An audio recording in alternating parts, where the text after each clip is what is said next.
Hvala, ovo je da se hvalim u Beogradu. Inače, nemate pojma ko sam ja. Šta ima veze, ni ja nemam pojma makedonski. Biće nam super večeras. Pitao sam prvo da li ljudi znaju srpski jezik u Skoplju. I znate šta su mi rekli? Znaju ljudi u Skoplju srpski jezik. Svi Albanci znaju srpski jezik. Tako da, dobro, kako da vam kažem nešto što ćete razumeti.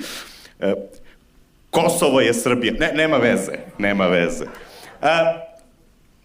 Pričat ću sporije i glasnije kako biste me razumeli. Ponašat ću se, znači, prema vama kao što se roditelji ponašaju prema svojoj deci. Aj sad neka podigne ruku onaj ko je roditelj ovde. Evo, ti dižeš 2 ruke, ti se ne skidaš, nema veze. Ali, jel ste provalili kako se roditelji ponašaju prema deci? Ne kao da su mala, nego kao da su gluva i retardirana.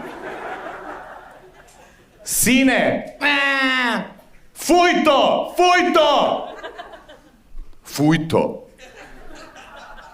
Zvuči kao ministar iz Sarajeva, gospodin Fujto Osmanagić danas sa nama. Pa kao, ili kako se ljudi obraćaju svojim kućnim ljubimcima. Šetaju sa psom, pas se po kaki i oni kažu psu: nismo se tako dogovorili. Znaš, kao čovjek kad kupuje psa, ostavlja ugovor, razumeš, kao čovjek se potpiše, pas ostavlja otisak. Ili u slučaju da se dešava u Albaniji, oboje ostave otisak. Ja sam politički nekorektan tip. Ili kako se to na Balkanu zove, Srbin.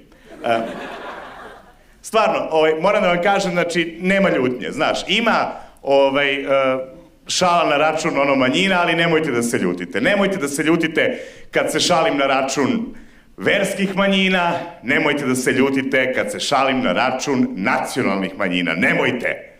Nismo Bugari. Ja sam prvi Srbin koji je došao u Skoplje i rekao gomili Makedonaca: ok, niste Bugari, već me volite. To mi je super, hvala. Možete aplauz slobodno, da. Ne znam da li sam ti ja super ili si tek shvatila foru o Albancima, ali sve okej. Sve okej. Mi u Srbiji, znaš, imamo predsjednika koji se uvek vređa kada mu neko kaže Vučiću pederu. Vidim, pratite scenu.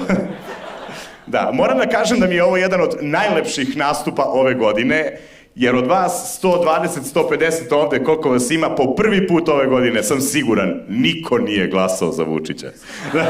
Znaš, niko odavde nije glasao za Vučića, I to kažem, znaš, da se on ljuti kad mu kažu Vučiću pederu, zato što se uvek nakon ovog verske i nacionalne zajednice doda i to, nema ljutnja ako neko se prepozna zbog šala na račun seksualnog opredeljenja. Tako da, sve je okej. Ako nešto budem rekao za tebe i tvog dečka, brate, sve super, sve super. Ja znam da si mu ti devojka i da ti on još to nije priznao, ali kako da ti kažem, nije ti za džabe kupio kartu koja je najskuplja. Jeste bili sinoć? Da li je bio neko ko je bio sinoć? Podignite ruku, da, ima vas, ima 1, 2, 3. Jako malo, da. To znači da očekujete da će biti kriza. Štedite pare. Pametno. Ja ne štedim. Ja sam 88. godište, imam 34 godine i od kad sam rođen, jebena je kriza. Pogledajte, evo kako je u Srbiji. Ja nisam pošao u vrtić. Država mi se raspala. Znaš, i to na najgluplji mogući način je raspad počeo. Ratuješ sa Slovencima.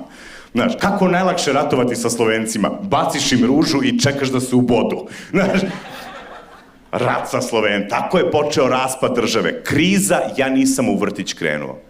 Treba da krenem u osnovnu školu. Bombardovanje zemlje, jebote. Treba da krenem u srednju školu. Ubili nam premijera. Treba da krenem na fakultet, svetska ekonomska kriza. Treba posle fakulteta da kupim stan i kuću, zatvorili me na 2 godine, nisam mogao da radim. Jebote, ja od kad sam rođen živim krizu. Da je sve normalno, da me puste, idi radi, dobit ćeš 1000-2000 evra mesečno, samo treba da radiš 8 sati dnevno. Ja bi bio u fazonu, jebote, kako to? Znaš, mi ne znamo da živimo kao da je normalno. I nije to samo u Srbiji, to je tako i ovde u Makedoniji. Evo, isto neko ko je 88. godište, nije krenuo u vrtić, raspala se država, je li tako? Nije krenuo u srednju školu, pokušali da ubiju Kiru Gligorova, je li tako? Nije krenuo na fakultet, Albanci napravili sranje u Tetovu, je li tako? Tako. Nije posle dobio još nešto, šta god da je dobio, šta se vama onda desilo? Se sećate? Sve, tako je jebote. Tako je jebote. Ne, brate, stvarno, ne ide vam sreća, pa to je, brate. Ne ide, stvarno, evo sad, davali smo intervju za neku makedonsku televiziju koja se zove jako kreativno Makedonska televizija. I dajemo intervju Marijana i ja, Bojan Velevski nije hteo da kaže zašto? To je srpska televizija. Rekao, brate, bukvalno se zove Makedonska televizija. To je srpsko dobro. Tako da ako se pitate ko je izdajnik i smatra da ste Srbi, Bojan Velevski. Sve je u redu. Sve je u redu. I jebote, skraćenica koja im piše na mikrofonu je MRT. Makedonska radiotelevizija. Oni su jedini, odnosno najviše su oni najbali zbog promjena imena države u Severna Makedonija. Sad im je skraćenica SMRT. Valjda im opisuje program, nemam pojma, jebote, dosadno, ono.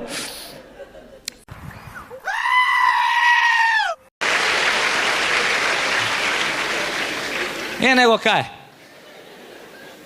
И ја така го гледам докторов стаписан, а докторов мртов ладен ме гледа мене и ми вика: "У вас болит горла." Ја го гледам те столот, те столот, како бе да му кажам сега, гъс ме боли. Ајде де да ме штрецаше срце, нешто, бубрези, јетра, ама како да му кажам гъс ме боли бе? Па гъзот не е орган. И он па: "У вас болит горла." Нет, му викам доктор Винокуров, меня боли дупе. Я не понимаю, ми вика. Чмар бе, чмар, анус. Тебя болит анални отвор. Ти имал красиви мальчики хемороидочки. Чекай бе, вика, мој не ме разбере бе, морам да му кажам на српски за да ме разбере. Докторе Винокуров, ја имам ево оволики чварци на дупе од втору категорију. Хорошо! Како бе хорошо? Так, будет све нормално, ви слечет гол. Опа, шо ти е руска медицина? Нема трте мрте, има само трте. Ви слечет гол. Викам, докторе, да изоблечам маицава патикиви и чорапиве. Нет, ти слечет тотално гол. Викам, ова е тотално отиден.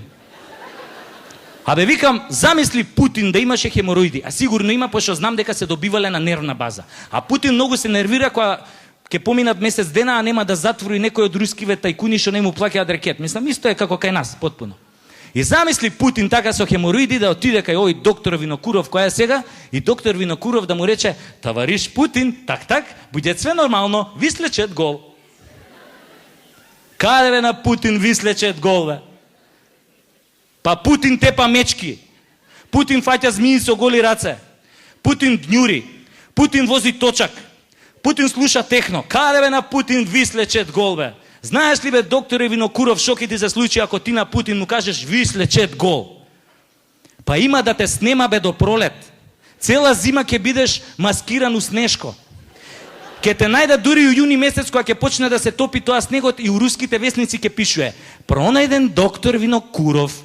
У ноември излегол да купи цигари, али пошто било многу ладно, застанал да припали една и станал снешко." Јеби га, Русија, ладно е тоа.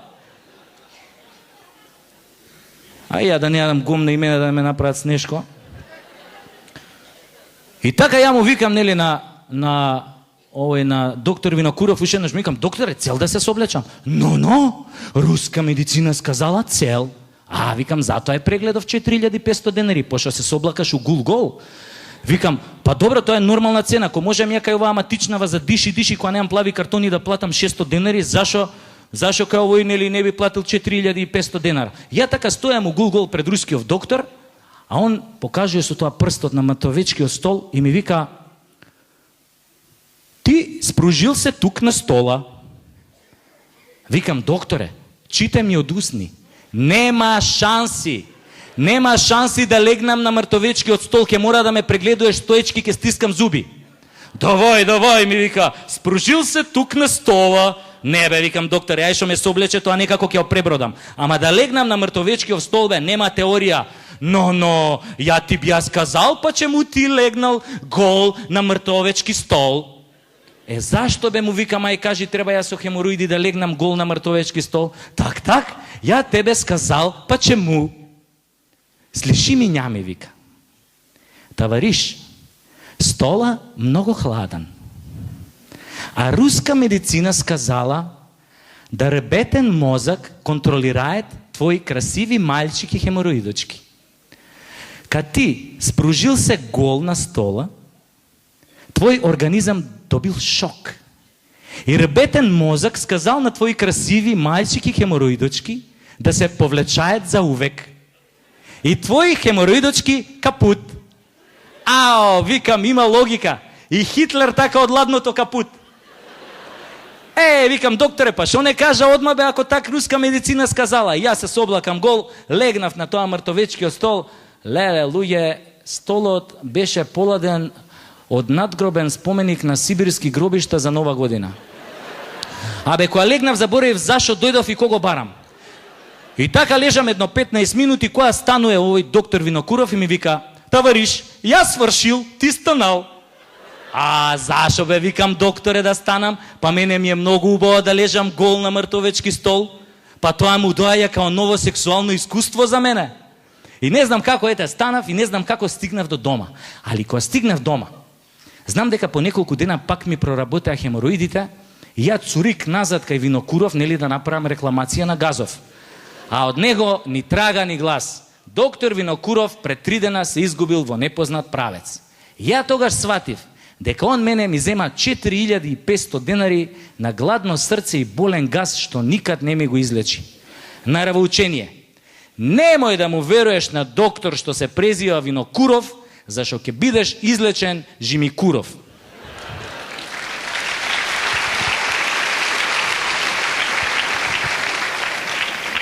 Али по еден месец докторов стана многу популарен. Знаете како се станува популарен у Македонија? Не знаете, Па кога ќе те уапсат алфите у присуство на 5 национални телевизии. И го гледам така на телевизија докторов со лисици и ми падна камен од срце, не за тоа што сега докторов ќе мора да им објасно на нашиве судови кај учел руска медицина, него што конечно си реков ќе ја затворат онаа болницана у која што беше сместен тој мртовечкиот стол за плашење поштен народ. Не се јас со хемороидиве, пошто не излечени, одам у една аптека да си го барам чарето, влагам унутре, го гнаоѓам, комшијава